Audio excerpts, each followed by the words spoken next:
Hello everyone, myself Gaurav Rokhde welcomes you all to the podcast series of Zero to Beyond. So here we have our new guest named as Yash Jadhav, handing him the mic.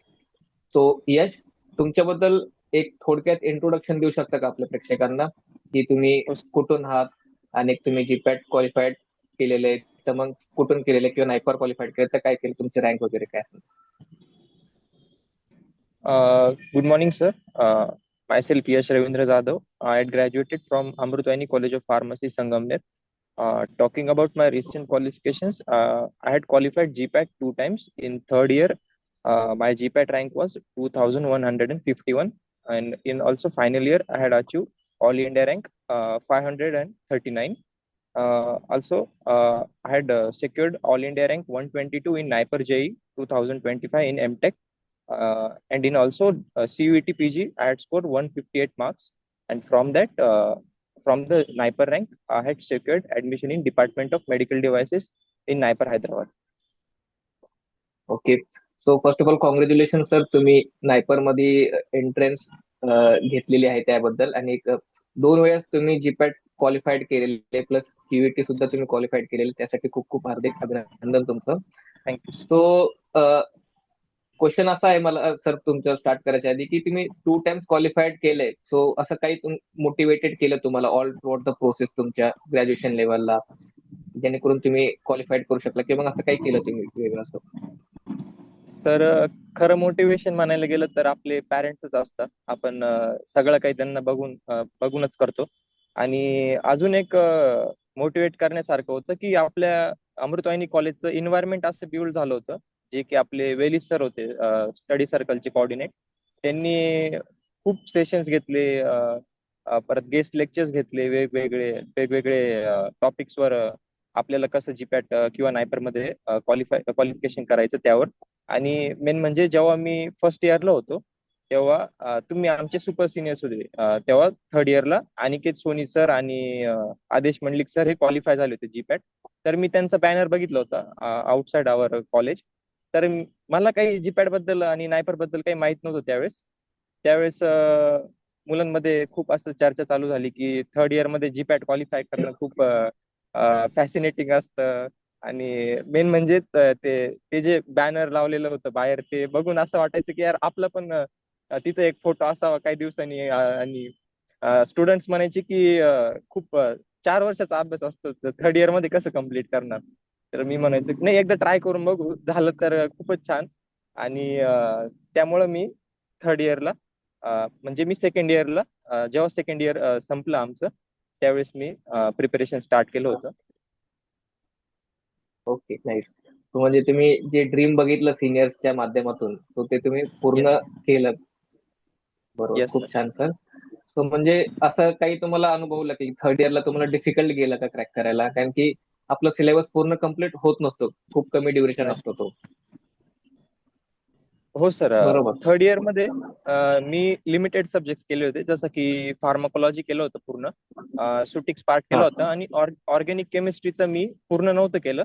फक्त आपलं ज्या reactions राहतात SN1 SN2 E1 E2 आणि GOC general organic chemistry तेवढं केलं होतं. आणि राहिला पार्ट कोग्नोसीचा, तर कोग्नोसी ऑलमोस्ट केलं होतं, फक्त HDTचा पार्ट राहिला होता.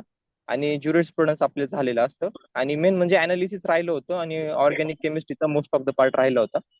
तर तेवढ्या याच्यावर मी फोकस फक्त एवढं केलं होतं की आपलं बर्डन नाही येऊन द्यायचं थर्ड इयर मध्ये की करायचंच आहे असं तसं. फक्त मी फोकस एवढं केलं होतं की टाइम टू टाइम रिव्हिजन कसं करण्यात येईल. आणि most of the time me at least 2 to 3 times पेपरच्या आधी मी रिव्हिजन केले होते. आणि सेमिस्टरचं पण बर्डन असतं, तर ते मी सेमिस्टरचं आणि हे जीपॅटचं मी एकमेकांमध्ये इनकॉपरेट केलं होतं, जेणेकरून पुढे डिफिकल्टी नाही येणार असं.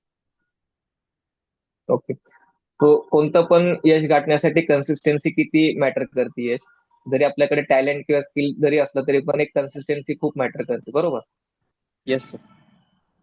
हा. तो त्याच कन्सिस्टंट. पद्धतीने तुम्ही. हा, बोला बोला. हा सर, कन्सिस्टंटली एक गोष्ट करत आलोय मी. दररोज लाईव्ह लेक्चर करायचो. ऍटलिस्ट 3 to 4 आवर मी कंटिन्यू लाईव्ह लेक्चर करायचो. आणि टेस्ट पण द्यायचो मी. वीकली टेस्ट असायची क्लासेसची, ती टेस्ट द्यायचो. जेणेकरून मला ओके. कळायचं की ऑल इंडिया आपला रँक किती येतोय काय, त्याच्यामुळे एक मोटिवेशन पण भेटायचं. कधी कधी खूप रँक खाली यायचं तर खूप डिप्रेस फील व्हायचं, पण करत राहिलो नाही का पूर्ण लेक्चर्स वगैरे. ओके, छान. तो तुम्हाला कोणत्या प्रकारचा ऍक्च्युअली अभ्यास करायला जास्त करून आवडायचा? ग्रुप स्टडी म्हणा, किंवा मग तुमच्या बॅचमेट सोबत, किंवा मग एकटं तुम्हाला सेल्फ स्टडी असं टाईप मध्ये आवडायचा अभ्यास करायला? Yes sir. जेव्हा मी हॉस्टेलला राहायचो तेव्हा तेव्हा तर जीपॅटचं प्रिपरेशन नव्हतं फर्स्ट इयर सेकंड इयरला, त्यावेळेस माहित पण नव्हतं एवढं. तर त्यावेळेस सेमिस्टरसाठी तर ग्रुप स्टडी करायचो मी. पण जेव्हा जीपॅट आणि नायपरचं स्टार्ट केलं प्रिपरेशन, त्यावेळेस मी एकटा अभ्यास करायचो आणि रिव्हिजन पण मी एकटाच करायचो. ओके. तुम्हाला असं वाटतं का की म्हणजे ग्रुप स्टडी जर केला आपण तर मग काय जास्त रिझल्ट भेटू शकता का आपल्याला, की मग आपला टाइम सेव्ह होऊ शकतो का? जर टाइमपास रिव्हिजन जास्त होऊ शकतो? नाही सर, मी ऍक्च्युली थोडा इंट्रोवर्ट टाईप आहे ना, त्यामुळे मी ग्रुप स्टडी ओके. कधी केलेला नाही एवढा. मी most of the time okay. अलोनच स्टडी केलं. ओके.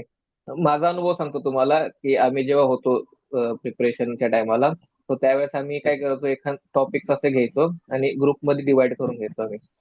आणि म्हणजे काय व्हायचं त्याने, की एखाद्याने हे गोष्ट घेतलेली आहे सुटिक्स मध्ये, फॉर्म्युलेशन, एखाद्याने डेव्हलपमेंट घेतलाय पार्ट, एखाद्याने इव्हॅल्युएशन पार्ट घेतलाय, तो हप्त्याभरामध्ये सगळं वाचून घ्यायचे आणि एक दिवशी यायचं आणि रिव्हिजन प्रत्येक जण सांगायचं आपली आपली गोष्टी, की काय काय शिकले त्याने त्यातून. आता ह्यातून व्हायचं काय, की टाइम वाचायचा. प्रत्येक येस. गोष्ट वाचण्यापेक्षा एकाच दिवशी येईल आणि एकाच व्यक्ती शिकवल. आता शिकवण्याचा सीन कसं व्हायचं, की आपण जेव्हा शिकवतो एखाद्याला, तेव्हा आपण ते डिटेलमध्ये वाचतो, की आपल्याला शिकवायचंय ही गोष्ट त्याला.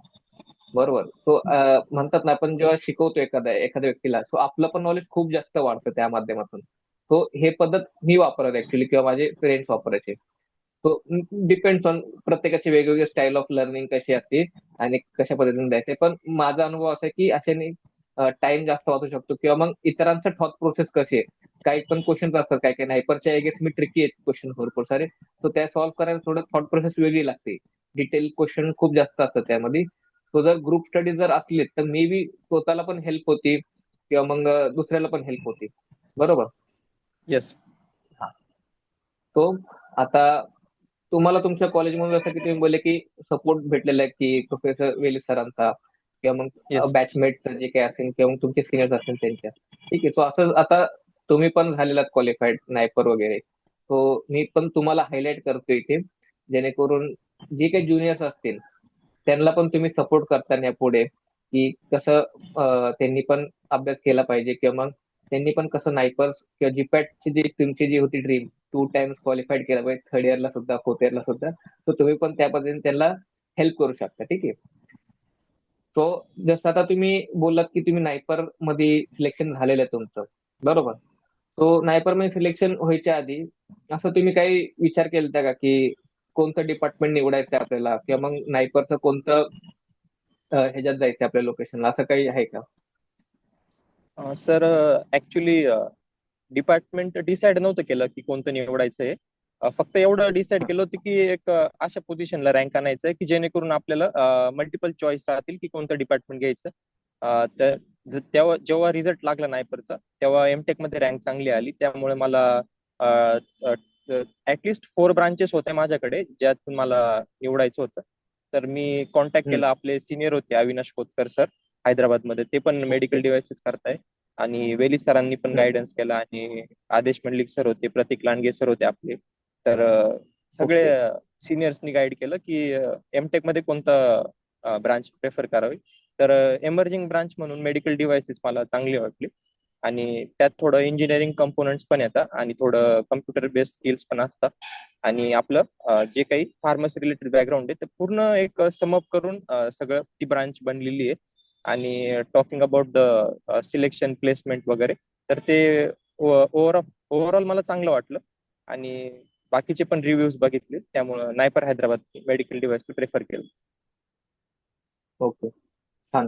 तो आता एक बेसिक फर्स्ट इयरचा जर मुलगा पाहतोय हा व्हिडिओ, तो त्याला तर समजणार नाही मेडिकल डिव्हाइस काय असतं. तो थोडक्यात Yes. तुम्ही एकदम सिम्पल टर्म मध्ये सांगू शकता का, की मेडिकल डिव्हाइस काय असतं? येस, सिम्पल टर्म्स मध्ये म्हणायला गेलं तर जसं आपले इंजिनिअरिंग कंपोनंट्स असतात, जसं सॉफ्टवेअर वगैरे, इलेक्ट्रिकल कंपोनंट्स, हा, तर हे आपल्याला हेल्थ केअर मध्ये कसं आणता येईल. जेणेकरून सपोज आपण एखादं जर का एक्झाम्पल घेतलं, आपण जसं डायबिटीज चेक करण्यासाठी ग्लुकोमीटर वापरतो, तर त्या ग्लुकोमीटर मध्ये बरोबर. आपलं बायोलॉजिकल कंपोनंट पण असतं, लाईक एन्झाईम झालं, डिफरंट हम्म, आपले अँटीबॉडीज वगैरे, असं वेगवेगळे बायोलॉजिकल कंपोनंट्स असतात आणि इलेक्ट्रिकल कंपोनंट्स हम्म, पण असतात. तर त्याला त्याला आपण एकत्र करून डायग्नोस्टिक पर्पजसाठी कसं बनवतोय, तर ते सगळं मेडिकल डिव्हाइसेस मध्ये येतं. लाईक आपण छोटीशी छोटी गोष्ट बघितली, लाईक सिरिंज झालं, कॅन्युला झालं, हा, मोठी गोष्ट बघायला गेलं तर जसं सिटी स्कॅन, MRI वगैरे, एक्सरे, मोठे मोठे मशीन झाले. तर हे आपल्याला हेल्थ केअर हम्म, सेक्टरमध्ये कसे यूज करता येईल आणि डेव्हलपमेंट कशी करता येईल यामध्ये. जसं की इंडियामध्ये बघायला गेलं तर फक्त 80% आपण मेडिकल डिव्हाइसेस हे इम्पोर्ट करतोय. एक्सपोर्ट आपलं इंडियामधनं नाहीये. खूप नाहीये. कमी आहे. हा.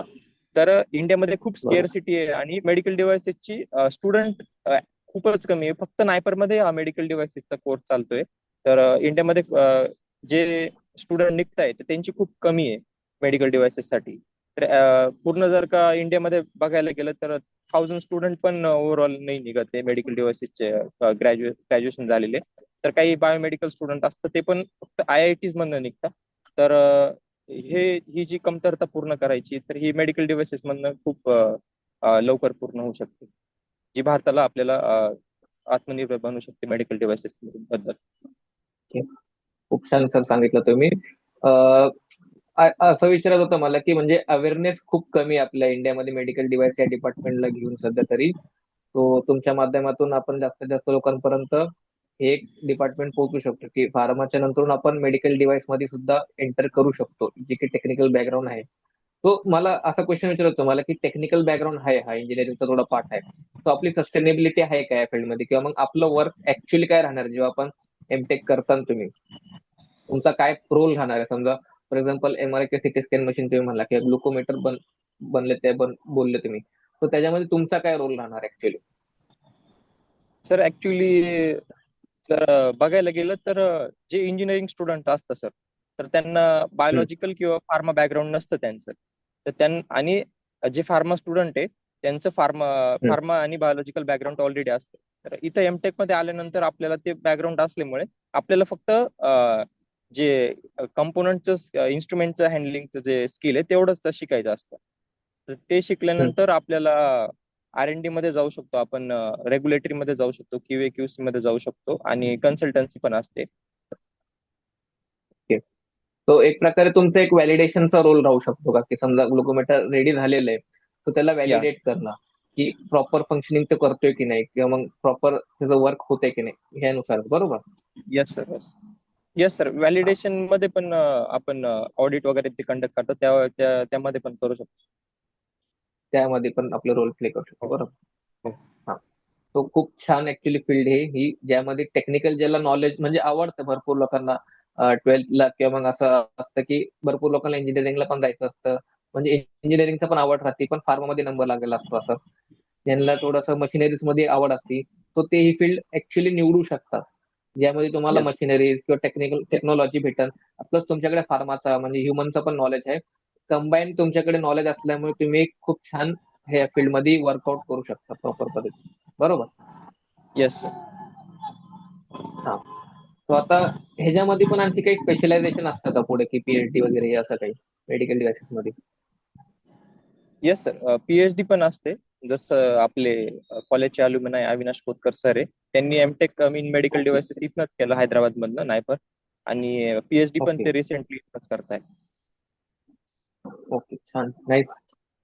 तो आता मुव्हिंग फर्दर, की ह्याच्यामध्ये जर समजा आता तुम्हाला मागं जायचंय पुन्हा जी पॅट प्रिपरेशनला, किंवा मग तर काय अशी चुका तुम्ही केलेल्या आहेत तुम्हाला असे जाणवतात आता सध्या, की हे नव्हते करायला पाहिजे मी, जेणेकरून आपला थोडासा रँक आणखी वाढला असता, किंवा मग असे काही चुका तुम्हाला वाटते जे आता आत्ताचे सध्या जे चालू करणारे मुलं आहेत त्यांनी न केले पाहिजे. अ, चुका तर सगळ्यात मोठी एक चूक झाली ती की मी हेल्थकडे जास्त लक्ष नव्हतं दिलं, आणि फोर्थ इयर मध्ये मी 2 महिन्यासाठी पूर्ण आजारी झालो होतो. मला सिव्हिअर अॅनाफायलेक्टिक रिॲक्शन झाली होती. मी ऍडमिट झालो होतो, त्यामुळे माझा अभ्यास 2 महिने डायरेक्ट मागे राहून गेला होता. आणि हेल्थ एक प्रिऑरिटी दिली पाहिजे आपण प्रिपरेशन करताना, कारण ते सांगून नाही येत आपल्याला काय काय डिफिकल्टी येणार आहे काय नाही. आणि दुसरी बरोबर. म्हणजे टेस्ट दिल्या पाहिजे, जेवढ्या टेस्ट देता येईल तेवढं. मी टेस्टकडं शेवट फोकस केला होता, पण अर्लियर आपण फोकस केला पाहिजे टेस्टकडं. आणि रिव्हिजन्स, मल्टिपल रिव्हिजन, जेवढे रिव्हिजन्स देता येतील तेवढं बेनिफिट भेटेल आपल्याला. बरोबर. तर खूप बरोबर बोललात तुम्ही. जर तुमचं हेल्थ आहे तर तुम्ही वेल्थ कमवू शकता. हा, बरोबर. डेफिनेटली. तो स्टुडंट सगळ्यांनी तर लक्ष द्या पॉइंट हा. तुम्ही तुमचं प्रिपरेशन करताय, सगळं काय करताय, पण स्वतःच्या हेल्थची काळजी घ्या तुम्ही. प्रॉपर जेवण करा, प्रॉपर झोप घ्या आणि प्रॉपर व्यायाम करा, जेणेकरून तुमची स्वतःची जर हेल्थ राहील, तुमची मेंटल स्टेटस चांगलं राहील, तर तुम्हाला एंट्रन्स मध्ये जेव्हा ज्या दिवशी तुम्हाला एंट्रन्स द्यायची त्या टायमाला तुम्हाला ते सगळं कामी येईल. जर तुम्ही असंच, जसं सर म्हणले ते आजारी झाले होते, तसं काही होऊ नये. तुमचे जर तुम्ही 4 वर्ष मेहनत करताय आणि शेवटला येऊन जेव्हा एंट्रन्स येते त्या टायमाला तुम्ही आजारी पडताय, तो तुमच्या 4 वर्षाची मेहनत पूर्णपणे वाया गेल्यासारखी होईल तुमच्यासाठी. ठीक आहे. सो काळजी घ्या स्वतःची. जास्त पण बर्डन आणू नका तुमच्या डोक्यावरती. असं काही नाही की नाही झालं क्वालिफाईड तर तुमचं काही लाईफ मध्ये सक्सेस होणार नाही. भरपूर सारे फील्ड्स आहेत वेगळे वेगळे. काही टेन्शन घ्यायचं नाहीये. जरी जीपॅट नाही पर थ्रू नाही झालं तरी पण दुसरे इतर डिपार्टमेंट्स आहेत भरपूर फार्मामधून पण, जेणेकरून तुम्ही खूप मोठी सक्सेस गाठू शकता. ठीक आहे.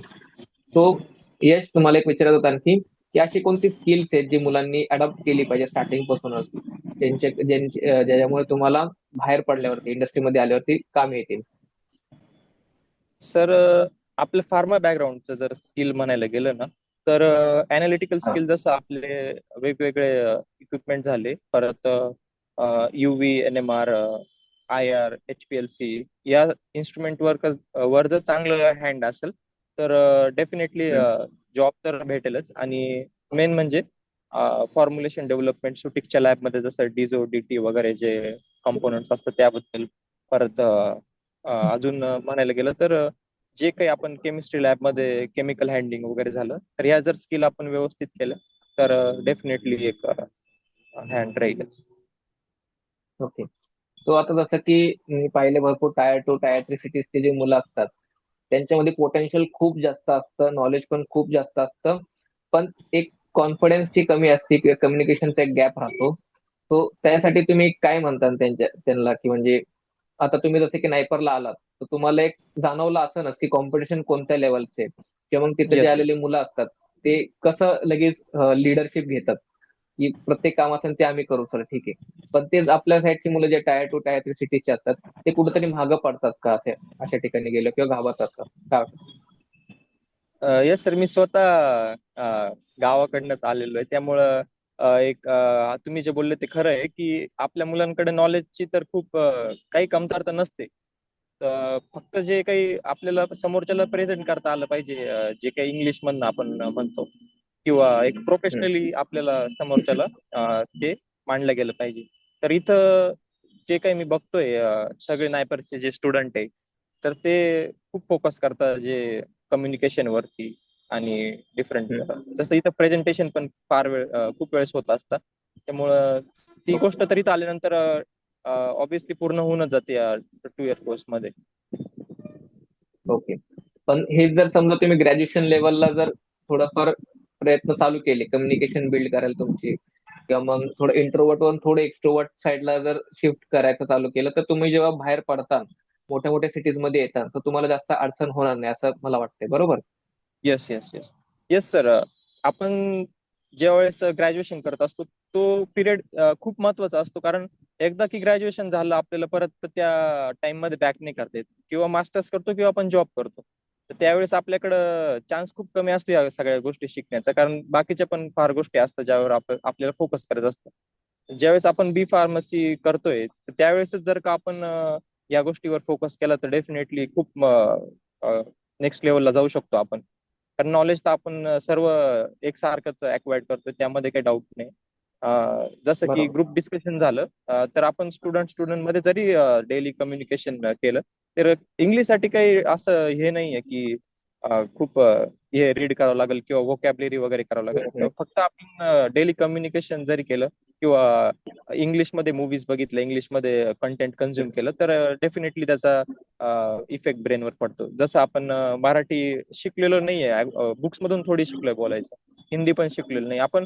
जेवढं घरातूनच कंटेंट इंग्लिश, डेली. हा, डेली, यस, डेली जसं आपण कन्झ्युम करू तसं आपल्याला त्याचा फायदा मिळेल. बरोबर बुक्स बरोबर. रिडिंग पण त्यात एक. सो आय गेस तुम्ही बुक्स रीड करता खूप. सो काही सजेशन देऊ शकता का स्टुडंट्सला, किंवा मग तुम्ही असं काही बुक्स इतक्या एखादी वाचली नाही रीड असेल? केल्या, नॉन फिक्शनल केलंय थोड्याफार. आणि ओके हे केलंय, हा, the power of subconscious mind एक रीड केली होती, जी ओके. माझ्या भावाने गिफ्ट केली छान होती छान. मला. ती एक रीड केली. Okay okay. आणि जर समजा आपल्याला प्रिपरेशन करायचे, तर मग जे काही असतं आपलं रेफरन्स बुक, हे पुरेसे होतात की आपल्याला व्हिडिओज वगैरे बघितले तर ते पण चालतील असं?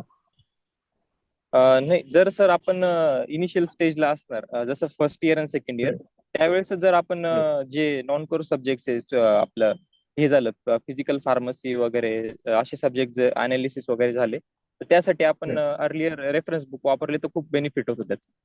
जसं ओके आपल्याला कोग्नोसिला, कोकोटे वगैरे, लॅकमन झालं, ओके परत मार्टिन सीबीएस, कोलोजीला आपण हा, तेच.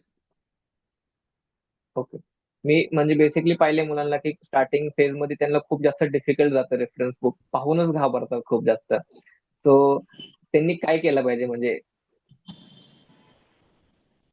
नाही, reference book line to line करायची एवढी गरज नाही पडत, कारण हम्म, नायपरला आणि जीपॅटला पर्टिक्युलर ते पॉइंट जे असतात ते कायम कायम सतत रिपीट झालेला असतो, तो पॅटर्न आपल्याला समजला पाहिजे. सगळं जर करायला गेलं तर ओके. ते ऑब्विसली शक्य नाही होणार. तर जसं की लॅकमन मध्ये जे बरोबर. टेबल्स असतात, तर ते टेबल्स जर आपण नोट डाऊन करून जर कुठं स्टिक केले, डेली जर का त्याचा आपण यूज करत गेलो तर ते फायदा देतात. कोलॉजीचे जे क्लासिफिकेशन आहे ते मी पूर्ण रूम मध्ये स्टिक केले होते, आणि ते त्यातच डिस्क्रिप्शन पण लिहिलं होतं, त्यामुळे मला सारखं नोट्स वाचायची कधी गरज नाही पडली, आणि रिव्हिजन पण खूप लवकर लवकर होत गेली माझी. ओके, खूप छान सर. आणखी एक शेवटचा क्वेश्चन विचारेन तुम्हाला मी, की जर समजा मेडिकल डिव्हाइस नसतं तुमच्या लाईफमध्ये, तर तो मग तुम्ही कोणतं डिपार्टमेंट असं निवडलं असतं? डिपार्टमेंट असं काही फिक्स नव्हतं की डिपार्टमेंट चेंज हे भेटेल किंवा ते भेटेल, पण पहिल्यापासून हा. एवढंच ध्यानात ठेवलं होतं की पूर्ण 100% प्रिपरेशन करायचं, त्यानंतर आपण बघू काय करायचं. जर नसतं काही झालं तर ऑब्विसली जॉब केला असतं किंवा एखाद्या एक्झामसाठी प्रिपेअर केला असतं, पण डायरेक्टली ओके ऍडमिशन तर नसतं घेतलं. ओके. खूप छान सर. खूप छान वाटलं आज तुमच्याशी बोलून, जे पद्धतीने तुम्ही स्ट्रगल केलेलं आहे प्रिपरेशन पासून ते पूर्ण एंट्रन्स पर्यंत. आणि क्रॅक पण तुम्ही 2 वेळा जीपॅट केलेले, प्लस नायपर पण केले, आणि सीयूईटी पण केले, कॉमन एंट्रन्स टेस्ट, ह्याच्याबद्दल पण. So thank you. मुलांना भरपूर सारं नॉलेज भेटणार आहे या पॉडकास्टच्या माध्यमातून. आणि आपण यापुढे सुद्धा पॉडकास्टचे टॉक सिरीज चालू ठेवणार आहे, ज्यामध्ये भरपूर नवीन नवीन मुलं आहेत, विद्यार्थी आहेत, त्यांचे आपण इथे लाईव्ह इथे शो करणार आहेत, ज्यांच्या माध्यमातून मुलांना जे त्यांचं स्ट्रगल आहे ते कळणार आहे. आणि सगळ्यांनी ह्या गोष्टीतून शिकलं पाहिजे की सगळ्यांना लाईफ स्ट्रेट नसती, वर खाली येत राहतात, भरपूर अप्स अँड डाऊन्स येत राहतात. तो आपण कसं स्थिर राहायला पाहिजे, आपण कसं मोटिवेटेड राहायला पाहिजे, हे शिकलं पाहिजे. आणि कसं आपला जो ड्रीम घेतलेला आहे, आपण आपण जो फोकस केलेला आहे लाईफ मध्ये, तो पूर्ण कसं करायचं हे शिकलं पाहिजे. ठीक आहे. सो काही हेल्प लागली, तुम्ही यश सरांची लिंक्डइन डिस्क्रिप्शन मध्ये टाकून देईन, तुम्ही डायरेक्टली कनेक्ट करू शकता. आणि एक व्हॉट्सअप कम्युनिटी आहे आपली झिरो टू बियॉन्ड नावाची, त्या झिरो टू बियॉन्ड नावाच्या कम्युनिटीमध्ये तुम्ही जॉईन करू शकता, ज्यामध्ये डेली बेसिसवर काही ना काही गोष्टी आपण शेअर करत राहू. आणि नवीन नवीन गोष्टी, जे पॉडकास्ट आपण टाकणार आहेत किंवा टॉक सिरीज चालणार आहे, त्याची लिंक सुद्धा या माध्यमातून तुम्हाला भेटत राहील. So thank you so much. Thank you Yash, आज तुम्ही थँक्यू. कनेक्ट केलं त्याबद्दल. Thank you everyone.